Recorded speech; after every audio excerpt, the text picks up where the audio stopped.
Assalamualaikum warahmatullahi wabarakatuh.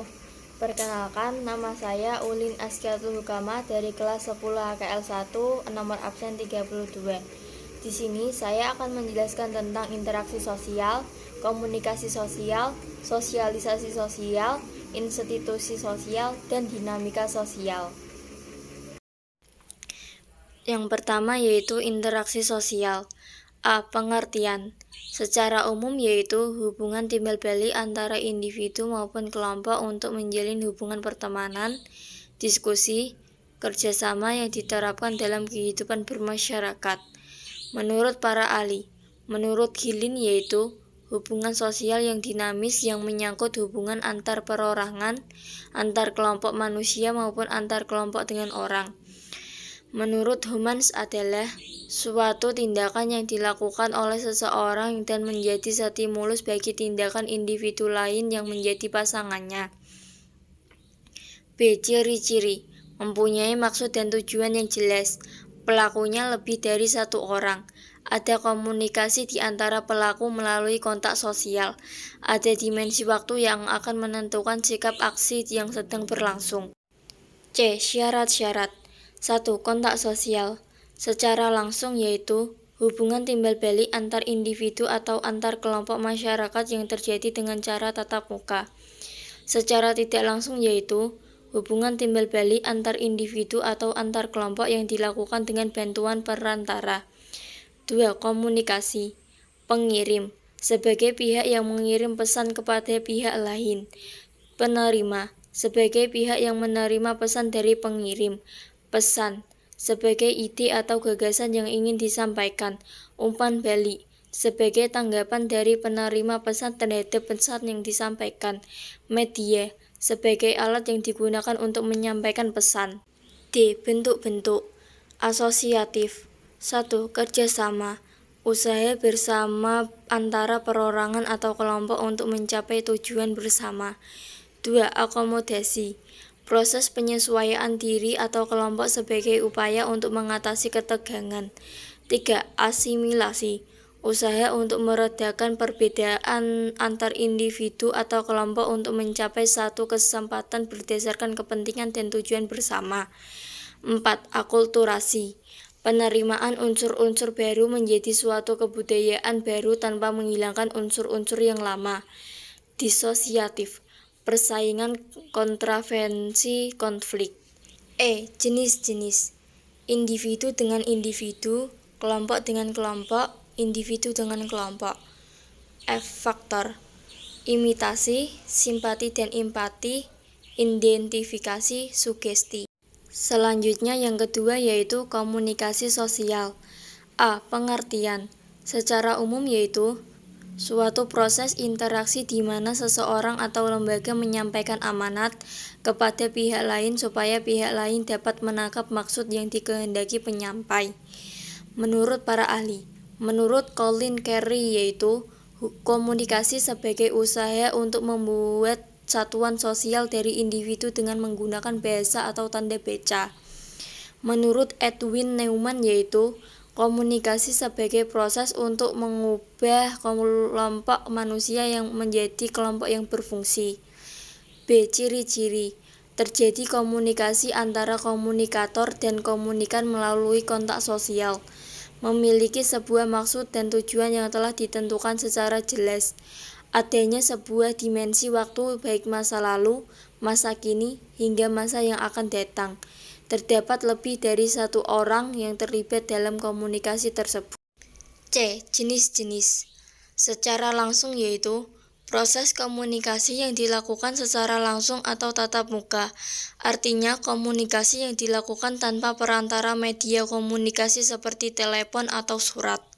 Secara tidak langsung yaitu komunikasi atau percakapan antara dua orang atau lebih melalui perantara seperti handphone, surat, telepon, laptop, atau video call. D. Syarat-syarat.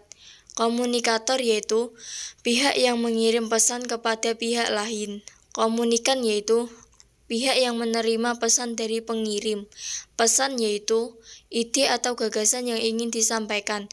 Umpan balik yaitu Tanggapan dari penerima pesan terhadap pesan yang disampaikan. Media yaitu alat yang digunakan untuk menyampaikan pesan.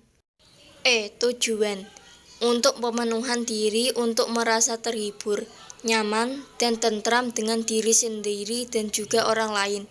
Faktor pengetahuan, perkembangan, persepsi, peran dan hubungan, lingkungan, emosi, kondisi fisik, jenis kelamin. Bentuk-bentuk akomodasi, kemampuan untuk menyesuaikan, memodifikasi, atau mengatur perilaku seseorang dalam responnya terhadap orang ketika saat berinteraksi. Ketika pembicara berinteraksi, mereka menyesuaikan pembicaraan, pola vokal, atau tindak tanduk mereka untuk mengakomodasi orang lain. Asosiatif, yang mengarah pada persatuan atau membawa pengaruh yang positif. Asimilasi, proses tingkah laku dan kognitif yang selalu berjalan di mana individu bergabung menjadi satu di dalam dan di luar organisasi. Disosiatif, yang mengacu pada perpecahan dan perlawanan dalam sosial. Yang ketiga yaitu ada sosialisasi sosial. Pengertian. Secara umum yaitu proses pemindahan ide atau gagasan dari masyarakat ke individu, sebuah proses penanaman atau transfer kebiasaan atau nilai dan aturan dari generasi ke generasi lainnya dalam sebuah kelompok atau masyarakat. Menurut para ahli, menurut Agustin yaitu proses seumur hidup yang berkenan dengan bagaimana individu mempelajari cara-cara hidup, norma, dan nilai sosial yang terdapat dalam kelompoknya agar dapat berkembang menjadi pribadi yang diterima pada kelompoknya. Menurut Bridges-Johan yaitu proses seseorang manusia dalam mempelajari sebuah nilai-nilai dan norma yang ada dalam masyarakat. Pelajaran tersebut bertujuan agar seseorang menjadi bagian dari masyarakat. Faktor sifat dasar, lingkungan prenatal, perbedaan individu, lingkungan, motivasi. Jenis-jenis sosialisasi primer yaitu sosialisasi pertama yang dijalani individu semasa kecil dengan belajar menjadi anggota masyarakat keluarga. Sosialisasi sekunder yaitu suatu proses sosialisasi lanjutan setelah sosialisasi primer yang memperkenalkan individu ke dalam kelompok tertentu dalam masyarakat. Syarat-syarat memberikan dasar atau kondisi kepada individu bagi terciptanya partisipasi yang efektif dalam masyarakat. Memungkinkan lestarinya suatu masyarakat karena tanpa sosialisasi akan hanya kelestarian masyarakat akan sangat terganggu. Fungsi sebagai sarana pengenalan, pengakuan, dan penyesuaian diri terhadap nilai-nilai, norma, dan struktur sosial. Tahap-tahap, tahap persiapan, tahap meniru, tahap siap bertindak, tahap penerimaan norma kolektif. Yang keempat yaitu institusi sosial. Pengertian. Secara umum yaitu institusi yang beranggota dan terdiri dari masyarakat yang berkumpul menjadi satu karena memiliki satu kesamaan visi dan misi.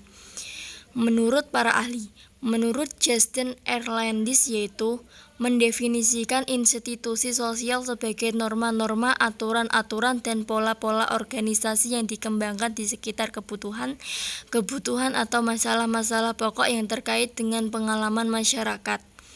Menurut Surjono Sukanto yaitu sistem sosial yang diciptakan melalui adat istiadat dan disesuaikan pada setiap daerah yang berfungsi untuk mengatur pola maupun serangkaian tata cara agar tercipta suatu hubungan bermasyarakat yang memiliki satu tujuan utama.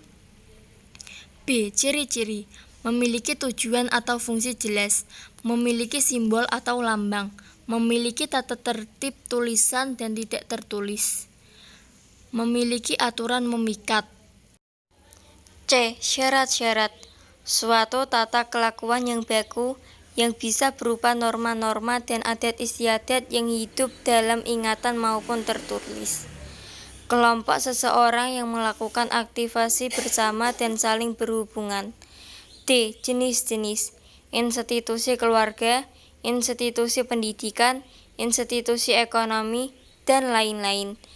Fungsi menjaga keutuhan masyarakat, memberi arahan kepada masyarakat, memberi pedoman kepada masyarakat. Faktor adanya keinginan untuk mewujudkan keadaan hari esok yang lebih baik, adanya keterbatasan benda-benda pemuas kebutuhan. Yang terakhir yaitu dinamika sosial. Pengertian secara umum yaitu perubahan sosial yang terjadi akibat adanya interaksi dalam dua atau lebih individu dalam suatu masyarakat yang memiliki hubungan psikologi secara jelas dalam situasi yang dialami. Menurut para ahli, menurut Surjono Sukanto yaitu perubahan sosial dalam masyarakat yang mengalami berbagai bentuk permasalahan yang bisa dilakukan perorangan atau kelompok, sehingga dengan adanya dinamika sosial, keteraturan sosial dalam masyarakat tidak berjalan dengan semestinya. Menurut Serger dan Stone, yaitu bentuk tindakan yang dilakukan oleh seseorang untuk mencapai tujuan tertentu tanpa mengetahui maksud utamanya dalam kebutuhan tersebut, sehingga mengakibatkannya keadaan yang memaksanya untuk mengandalkan segala cara. B. Jenis-jenis penyimpanan sosial, perubahan sosial, pengendalian sosial, mobilitas sosial. C. Ciri-ciri memiliki kerjasama motif antara individu satu dengan individu lainnya, munculnya dampak-dampak interaksi, adanya penciptaan tatanan maupun kelompok sosial, berlandasan norma. D. Syarat-syarat dinamika kelompok, karena dengan interaksi akan ada proses transfer ilmu dapat berjalan secara horizontal yang didasarkan atas kebutuhan akan informasi tentang pengetahuan tersebut. Fungsi memudahkan semua pekerjaan, memecahkan sebuah masalah pekerjaan. Faktor internal munculnya konflik antar anggota kelompok, munculnya selisih paham dalam kelompok sosial yang memengaruhi keberadaan individu tersebut dalam kelompok sosial tertentu. Perbedaan kepentingan antara anggota kelompok. Eksternal adanya perubahan situasi kelompok yang terjadi akibat adanya proses industrialisasi, adanya perubahan situasi ekonomi yang dapat mengakibatkan pergeseran hubungan sosial yang ada di dalam masyarakat, adanya perubahan situasi politik. G. Aspek sistem sosial, pola umum, tingkat perhitungan yang jelas, tingkat keseimbangan, tuntunan terhadap proses terjadinya perubahan sosial. Cukup sekian penjelasan dari saya. Mohon maaf bila ada kesalahan. Wassalamualaikum warahmatullahi wabarakatuh.